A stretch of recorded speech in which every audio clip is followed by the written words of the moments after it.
there, I'm Larissa with Plum Diddle, and today I'm going to show you how to finish these punch needle ornaments. If you're watching this, then hopefully you've already finished the first step, which is punching your project. If you haven't yet, there's a link to our video instructions in the description below, and that's where we're going to talk about how to actually punch needle your project, and how to make your stitches look nice, how to be successful, all that jazz. But in this video, we're going to talk about how to get your pieces ready to display with a clean finished backing. So let's get into it. So first, you're going to want to take the fabric out of the embroidery hoop and then bubble cut around the shape of your ornament, leaving about a 1/4 inch to a 1/2 inch border. You'll also want to find any places that the design dips inwards, like a corner here, and you'll cut in towards that. You want to get really nice and up close to the stitches, but do be careful to not cut any of the stitches. And now we're going to glue this excess fabric out of the way. So grab your glue gun and just make a very thin line of glue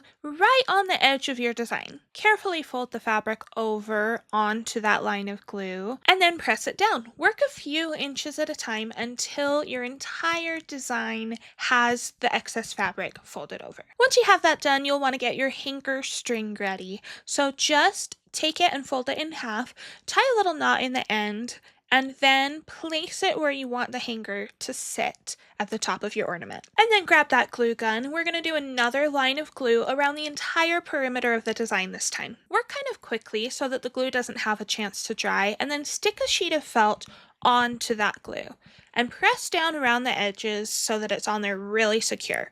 Then after you let that sit and dry for a while, take some scissors and cut the felt right next to your design, making sure that you don't cut any of the stitches, but get as close as you possibly can. You can always go back and touch up any areas that you missed. And then you are done. I hope you had so much fun making this adorable and simple ornament, and happy crafting!